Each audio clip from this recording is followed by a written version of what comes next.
Ladies and gentlemen, welcome to the American Masterminds podcast. I'm your host tonight, Topher Sheeler. I'm joined by my co-host, the one and only Mr. Rob Adams. What up, what up? We've got one heck of a guest for you here tonight. This will mark a first for us, Rob. This is kind of high-level stuff. Why don't you tell us who we got? Well, my friend Jody here has spent 21 years in law enforcement in different areas as his career progressed.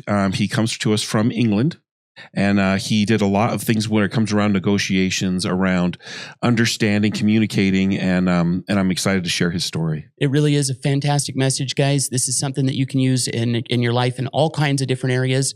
You know the drill. Let's catch a quick word from the sponsor, and we'll jump right in.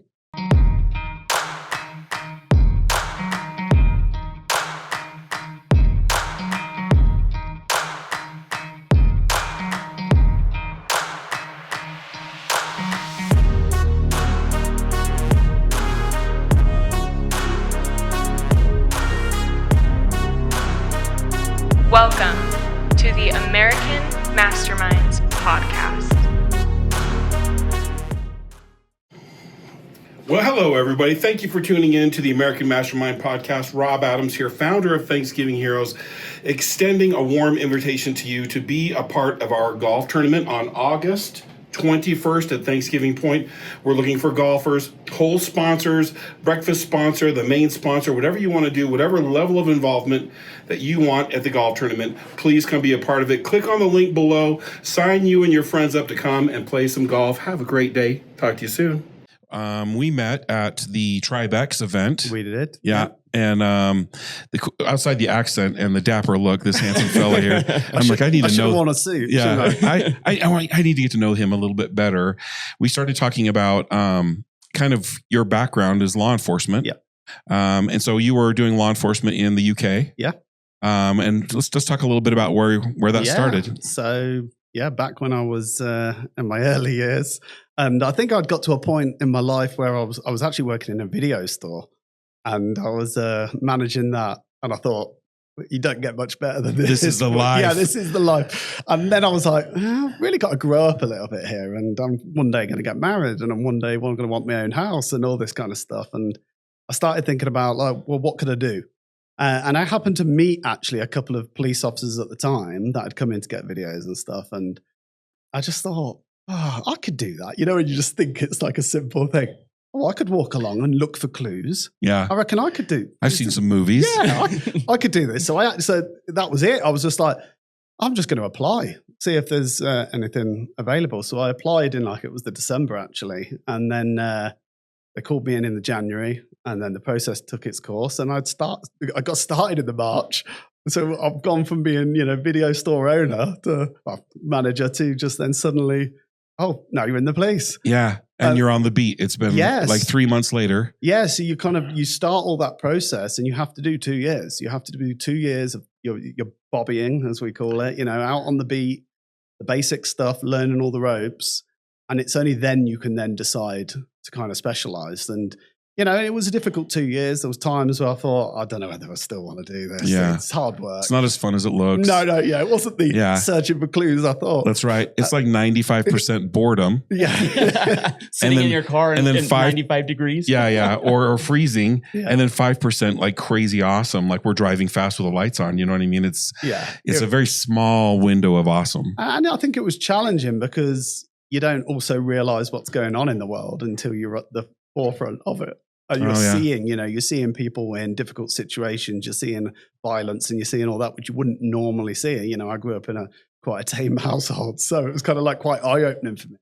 So I think that was a difficulty in deciding, do I want to keep doing this or not? So I did stick with it, obviously. I'm glad I did. And straight away, as soon as the kind of 2 years were up, I knew I wanted to be a detective, which was the clue stuff, So I then joined CID, which is the Criminal Investigation Department, became a detective, got qualified in that. And then that's when my journey really started, because that was when you were getting involved in more serious crime, more serious investigation. And then after that, I just moved on to find different areas. And that's the good thing about the police. You could look around and say, I fancy doing that now. You had more scope to do things, it was almost like getting a new job every so often. Yeah. And one of the big steps I then took was joining what we called Special Branch, which is the counter-terrorism department. So I went off and did that, an amazing experience. And then it was really off the back of that when I kind of got to the kind of 5-6 years, I'm like, I need more now out of this. So I want to pause you really quickly. So when you got to the point where you wanted to be a detective, then you're back to school again. You have to learn a little bit more language, a little bit more investigative skills. Yeah, so you have to take an exam. You have to do your detective's exam to actually qualify. So that's a lot more studying, which again, I'd been out of for a long while because I'd been away from school, had a job, then joined the police and did a little bit at the beginning of the English equivalent of police academy. But then again, I'd been in the workplace now for a few more years and you're thinking, I've got to actually get back to the books and study and then pass the exam. And you have to pass it or else you can't be qualified. Even to apply, yeah? So to apply, you have to go through a process. Then once you're accepted through that process, you go and do the actual national exam. And as long as you get the required pass grade on that, you then go into the workplace to do an assessment over the course of about a year to make sure you're hitting all the competencies which are required to do it. So it's almost like an apprenticeship in the detectives. Yeah, it is. Yeah. And then after you were a detective and you're ready to get into the hostage, what did you call it? So at that point, I went into a special branch, which is the counterterrorism. Counterterrorism, sorry. The counterterrorism. Is that another then test and more schooling or? No, so that one was based more on application alone and basically applying for a job. You are always like applying. And I think that for me was the biggest change because it wasn't just like, I want to apply and go into that department.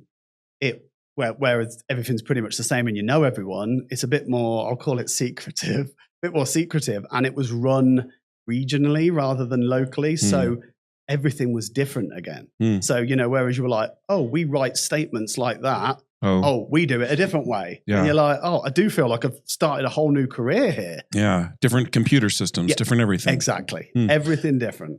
Wow. And so when you got into that terrorist crisis. No, so the counterterrorism. Counterterrorism. God, I'm going to write it down. There is a crisis bit. We haven't got to it yet. Yeah, we haven't got to that bit. All right, counterterrorism. What were you mostly dealing with? Like, what would a day-to-day be? Yeah, so my kind of area of expertise, once I kind of embedded myself in, tested the water with a few of the different roles, I went into a department that was called Prevent. And Prevent, it was the national government strategy around radicalization. So this was all at the forefront of people wanting to leave and go to Syria and travel and join ISIS at the time. And you had a lot of young men who were basically being radicalized, indoctrinated into that kind of way of thinking. So Prevent was like I said, the national strategy set up to try and combat that. So it was just me and a colleague, and we would get the reports and the intelligence around those that we thought might have these idealistic views. And then we were tasked with going out to speak to them in the first instance. A lot of that was about going out, sitting with someone, listening to their views, thinking in the back of your head, that's crazy. But you've got to listen to it. That's the point. You've got to be there and hear what they've got to say. And then working out how can we take them on a path almost to, I'll use the term de-radicalize, but basically, you're looking at what can we do and what tools have we got in our box here that we can do to help support that individual. Because a lot of these, and I'll say young men, a lot of them were young men, ages from 14 to 18. Probably, one of the things I noticed my whole time doing it, no father figure in their life, probably passed away or just not around. And really, it was a sense of belonging. And that was the thing. And, you couldn't go in there and, just try and argue with them and try and say, well, you're wrong, because no argument will undo what a relationship's built. The fact that it makes it worse. Yeah, makes it completely worse. So, one of the methods radicalizers would use was about that befriending people, building that relationship. And a lot of these young men were I'll use the term loners. So they didn't really have friends. So when suddenly someone's accepting of them and bringing them into their fold, come with me. Oh, this will be great. They're going to listen to what they say. And, and suddenly that becomes their ethos as well as, because that's their friend telling them that. So then old Jody, the cop, coming in with his mate, sitting with you, trying to tell you that ain't it, doesn't work. So there were other ways we could, other tools that were really effective. And it was, again, government set up. So they used intervention providers. So I could see there's only so much bandwidth in creating relationships and harboring friendships with these wayward young men. Yes. At what point is there a handoff? What was there a program of like, okay, we're gonna put you in a group of these like-minded people, or we're gonna put you in the Boy Scouts now, or what was the goal? Yeah. So yeah, exactly that. You lead them to what we call the intervention provider. So the government would be linked with individuals that they had fully assessed, obviously, in different realms. So you might have someone who is an expert on right wing, or someone who used to be right wing, someone who used to be, supporter of Islamic terrorism and wasn't anymore, or again, just really knowledgeable, an imam or something like that. Who's got a lot of knowledge around that topic matter. And what you'd do is you would do that handoff. You would build the relationship with the individual enough that they would allow you to connect them. Yeah, connect them together. Yeah. Wow. That's how you did it. That sounds like a lot of work. It was a lot of work and very difficult at times, How often were you, I mean, there had to be a margin of received and not received, like going to see these wayward souls. And I would have to imagine that rejection would be quite high. Yeah, obviously, I suppose the way this goes then is, doesn't it, that we're there to try and prevent them from doing something. Sure. And if they're not going to engage with us, and we can't get, and we believe there is a genuine, threat there or interest, it then moves across to another department, which is more your intelligence and what would be called pursue, which would pursue them for any acts they commit that are contrary to the terrorism act. But, so they'd kind of be flagged at that point. Like, hey. It's difficult, but you know what? If I'm being honest, you either had a range of people who the information's not quite as it was said. They've maybe, I'll say, said it in jest, or if they're not really deep-rooted feelings.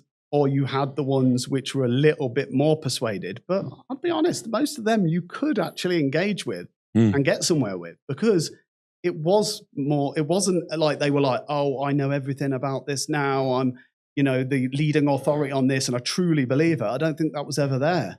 I think it was I felt some acceptance somewhere, and now this is what's led me onto this, whether that was online or whether that was in person with people. And do you think it's mostly online? Do you think there was a lot of online? Yeah, a lot of stuff that they'd be looking at, and sometimes that's how we'd kind of be led towards them, that someone would report, been looking at this online, especially around the right wing kind of things. So yeah, there was a lot of online material, them being left to their own devices. Like I remember one particular mother of one of them would say that she'd go to the kid's door, knock, put his food on the floor, push it under the door, and that was it. And that was like the only interaction we had with them. And there's a lot of undoing there that needs doing. With that scenario. Yeah, but you're just socializing them after that. Yeah, that's crazy. Yeah, so there's a lot of work to do with both parents and the child in those types of situations. Interesting. Yeah.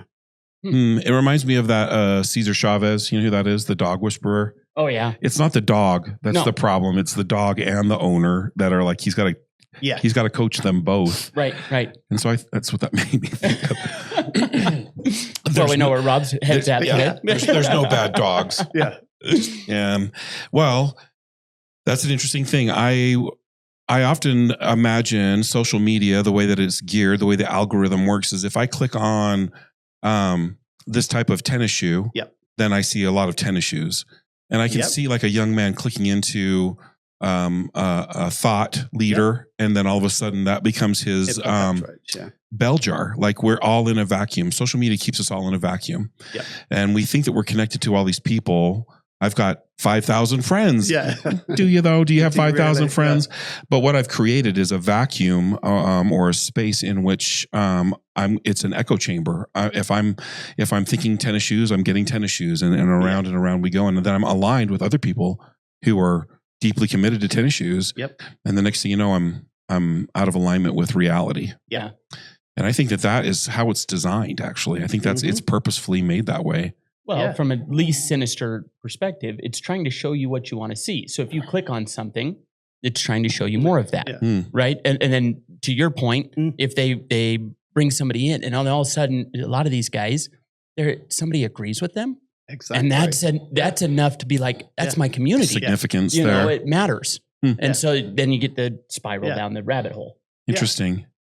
And it was just you and a colleague that were doing that. We're doing that part of it, yeah, for some years. Seems as though we probably need a herd of people out befriending these lonely souls. And that's the thing. That is a thing. Well, all right. So then where did we go from there? Yeah. So at the same time, so concurrently with this, then at that point, I have joined the hostage negotiating team as well. So that was like an extra side gig, if you want to call it. Hostage negotiation. Yeah, I know. It's like, here's your day job, and do you want to do this as an extra? And you had to apply for that. And then you had to go on what I would describe as the worst training course in terms of intensity for 2 weeks, residential, that by the end of it, you went, that was the best training course. Does that make sense? Yeah. You were like, this is the worst. I hate this. Yeah. And at the end, you're like, I made it. I can't believe I deserve this lanyard you've just given me. Yeah. That's it. Yeah. It's I'll be proud of this. Negotiator written on it. Yeah. It's like, so that kind of was done concurrently as my career then moved from wanting to just kind of get on with the job and become a leader in the force. So I was seeing other people around me doing it, and I'm thinking, I think I could do a better job than some of these. And I can't just keep moaning about people not doing a good job. I'm going to go and do the good. So it was kind of like both coming at the same time, doing that on the side, and I'm now starting to move into, I want to lead teams and lead people. I think that there is a genetic trait in humans, not all of them, some of them, where there's like, I'm going to do that. I could do that better. I could. And then there's other people that are like, those guys suck. They're idiots. I hate them. And we're going to talk about how much I hate them. And you're going to agree with me because you hate them too. And it should get better. Someone should do something about that. And then every once in a while, somebody will show up and be like, I can do that. And I love that. I would like to think that have that genetic trait of being that problem solver and looking for the opportunity to improve. Yeah.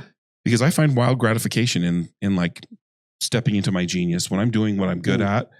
It's awesome. I love it. Yeah. So now here we are. Did you have any opportunities to negotiate?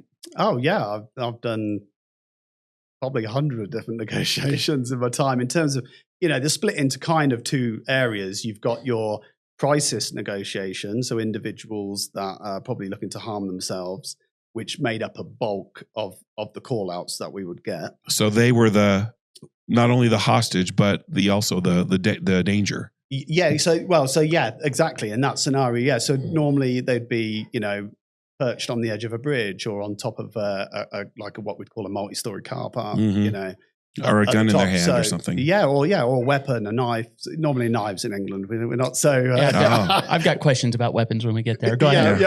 We'll get to them. Yeah. They were the bulk of the call outs, but equally you had, individuals been told he's got to go to a mental health hospital, or he's been told he's got to go back to prison. And now he's barricaded himself in a house and he's took a hostage and he ain't coming out, or he's going to kill everyone or whatever, And so you had a real different selection, and you never knew what you were going to get. It was a lucky dip when that phone went, because you were like, what kind's it going to be? So that really puts you on edge, because you then need, and again, you're like, how far away am I going to be? Because I'm going to need a little bit of time whilst I'm traveling just to be thinking this through a little bit. And just kind of... And in that preparation, like, would you know who they were? Would you learn their... So you would get probably a name, which is probably wrong. Yeah. As well. You probably haven't even got the right name. You've got the location and roughly what they're doing. And that is about it at that point in time. So you're fully prepared. Yeah. So you know what you're going into. Yeah. So it's difficult. Like other times you might get a little bit more. It depends. If it's a protracted incident, sometimes you wouldn't get the call as a negotiator to maybe an hour in, where they've tried other things and it's not working. So, the next logical step before they try and bash down the door and escalated. Yeah, is to bring in an actual negotiator who will probably try and get them out. So, so very difficult in terms of knowing what you're going into and what circumstances you've got. But, you had the training, you had the framework that you could use. So you just had to trust that and trust that it was, you'd done it before. You know that how it works.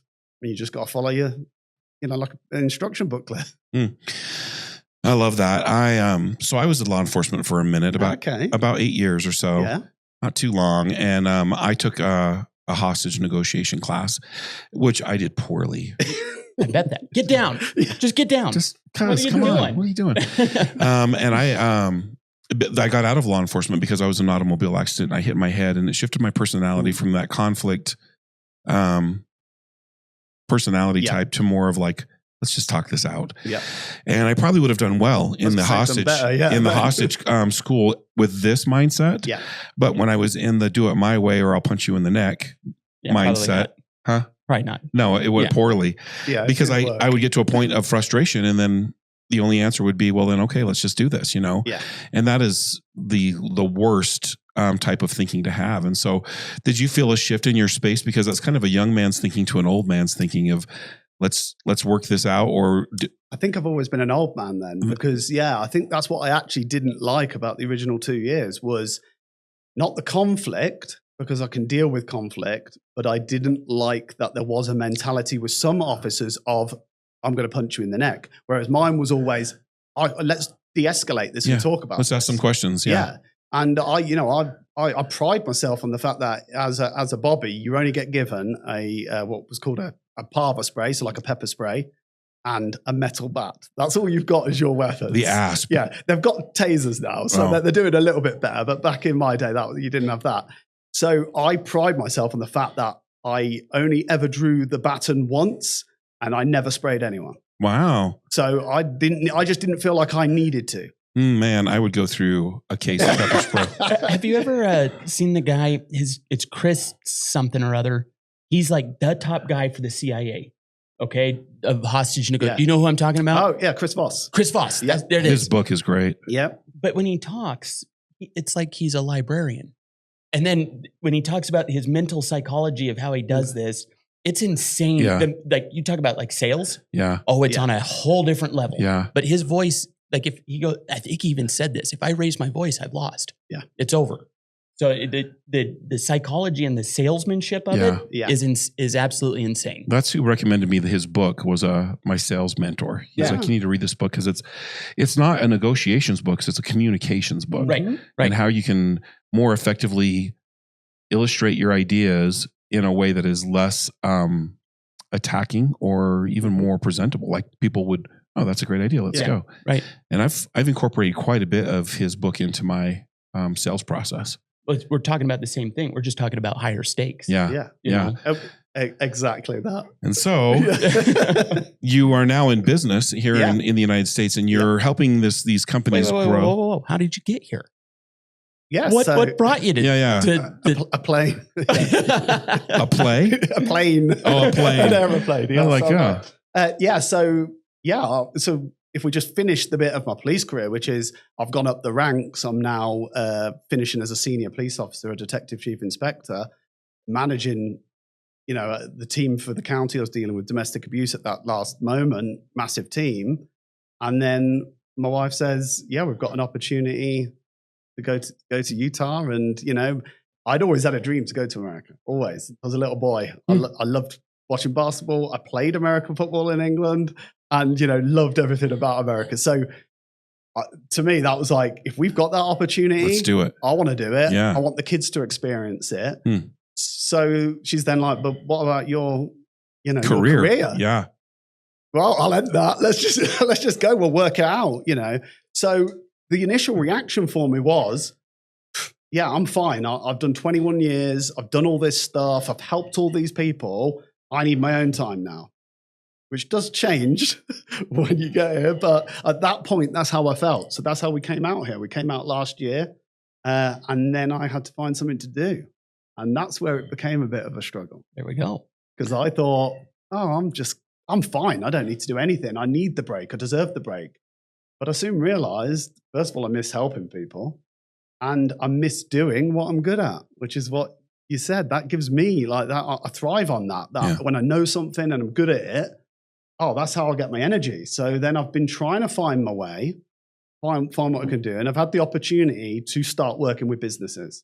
So kind of help, maybe a one-man band or businesses which are only a few people.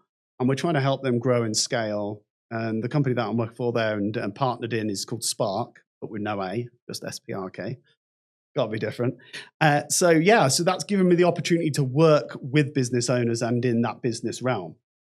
But as that's gone on, I've started realizing there's a theme here. Yeah, Are these not just the same problems I was dealing with as a senior police officer? Just they've got nicer carpets and more expensive coffee. That's the way I kind of was seeing it. It's like it's the same thing.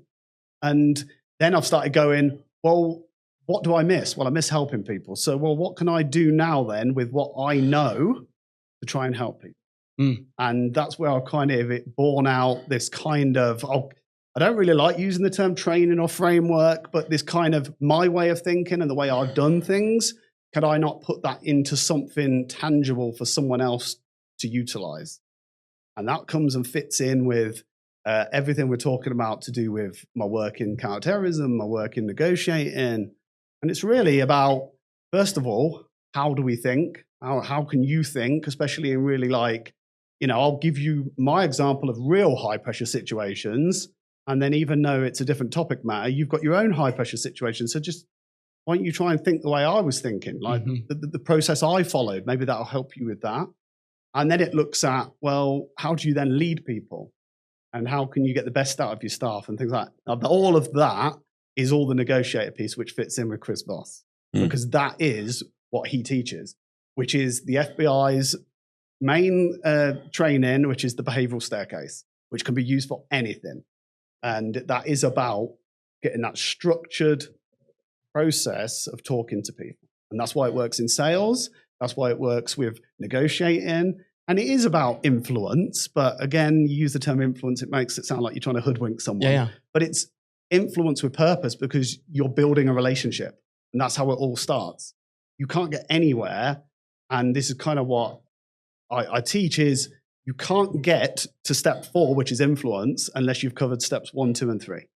It's just not going to happen. So it is about that. So that's about how you lead people. And then the third part of the whole thing really is about how do you see people? What do you, not only from the respect of, body language, what they're saying, and looking at all that kind of thing, which I've kind of developed my own kind of, I call it the 4 lenses, 4 different ways of looking at a situation and the person to understand them. But also just about, in terms of what are you seeing as the bigger picture in terms of the information you've got? Do you need to investigate a little bit more to understand more about the problem you've got or what decision you're making? So it covers kind of 3 different areas, but all interlinked and all kind of go together hand in hand. And that, when I kind of developed it was, that's me, but that's also everything I've been doing for the last 21 years rolled into one little thing for you. Yeah. Powerful. So if I was a business owner and I'm looking to motivate and inspire my employees, this would be a good training. Yeah. Oh, 100%. Yeah. Like especially the middle part of that is, again, if you want to motivate and inspire your employees, you have to understand your employees. And if you don't and how are you going to understand them if you're not listening to them, which is stage 1?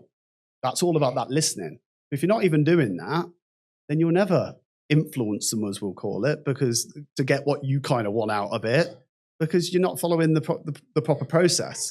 So it is about that. It's about understanding who your employees are, and then wanting the best for them, understanding where they're coming from, and then you can develop them and get what you also need out of it. Right. Business needs out of it. I love that. I think the thing that I really enjoy about this is that it can be applied really in any space. I could apply this in my family. I could apply this 100% anywhere that I go that I'm dealing with others, and we need to cooperate. And that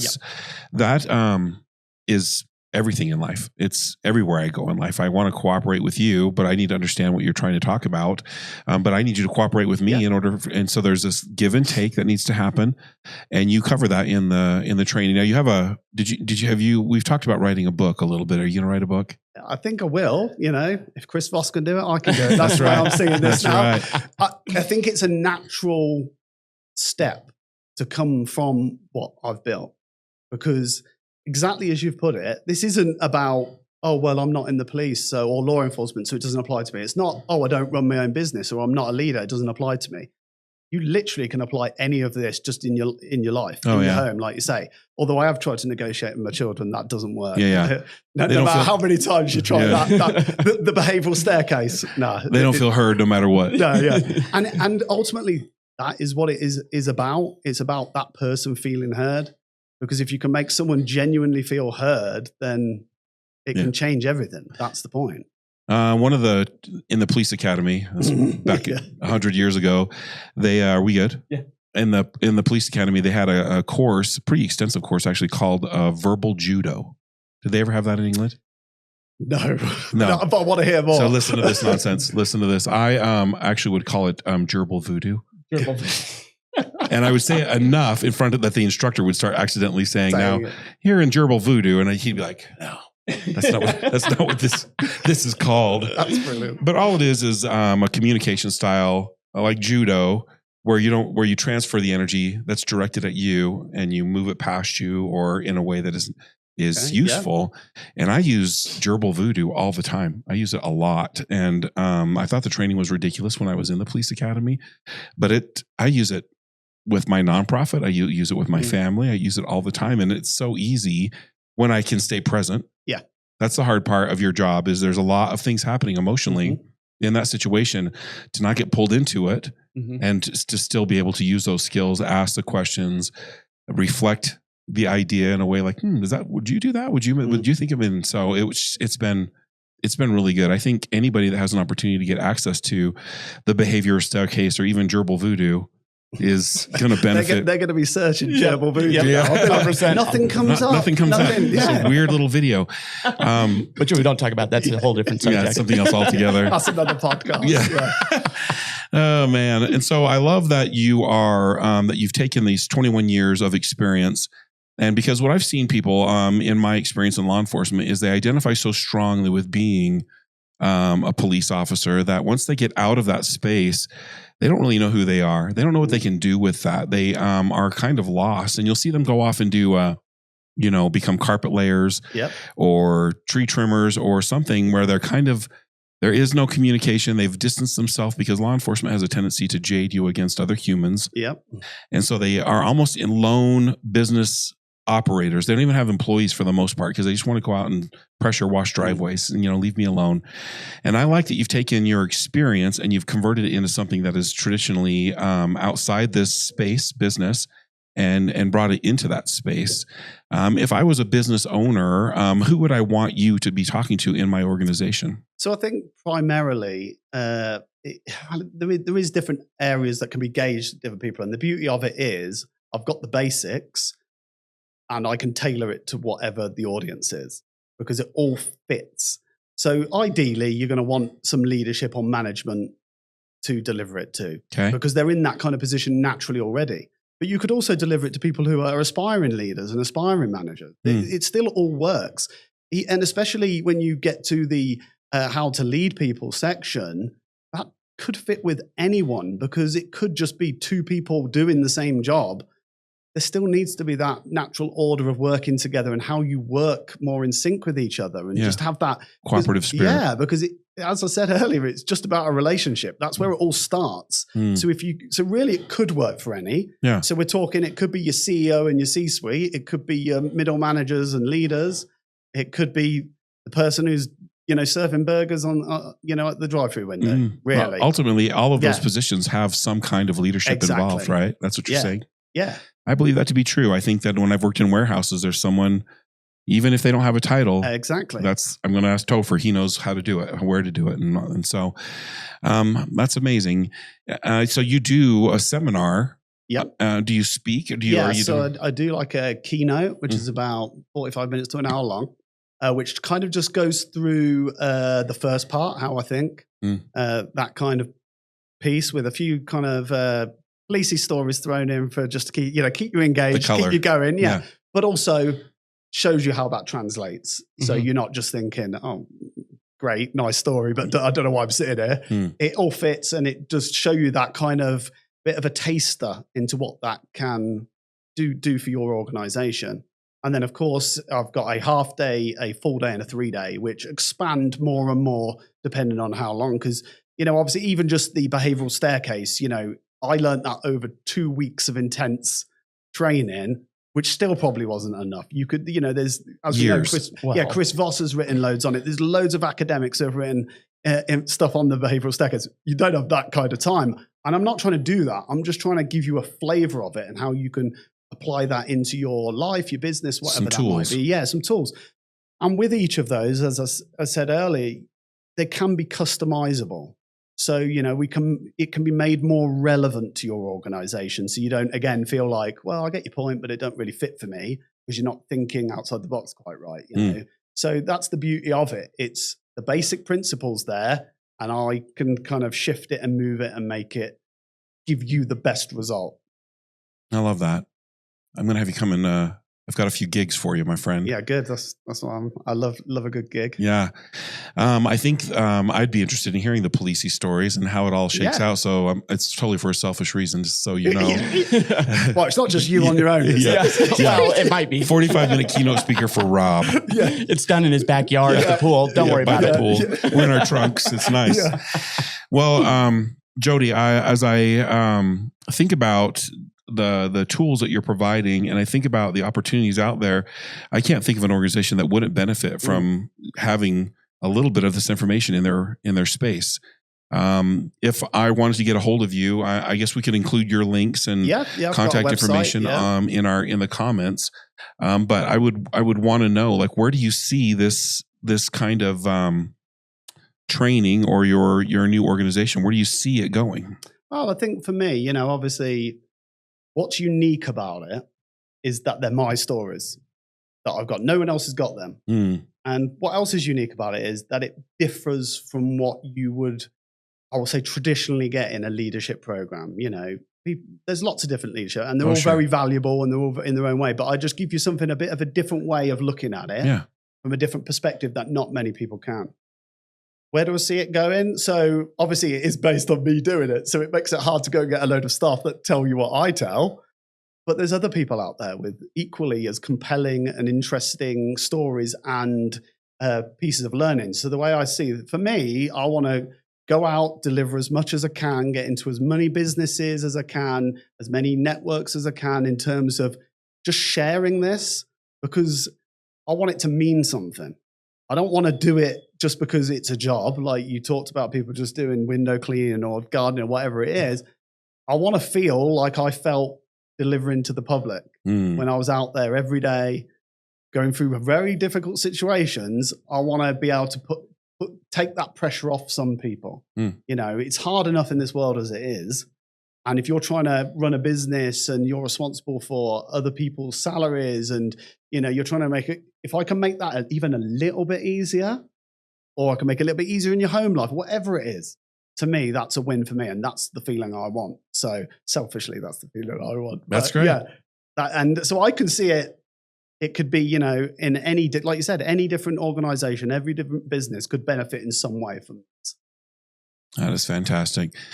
Well, I enjoy getting to know you and your journey along the way. The reason that I wanted you on the podcast is because I feel that there's a relevance here that our listeners need to know about. They need to be following you and supporting you in a space that we need more cooperation. We're in a world right now where that is paramount. We're all individuals in our own little vacuums thinking that we're doing this on our own. And the fact of the matter is the more we can cooperate with one another, the more united we become, the stronger we are as a nation, as a family, as a church, whatever you want to call it.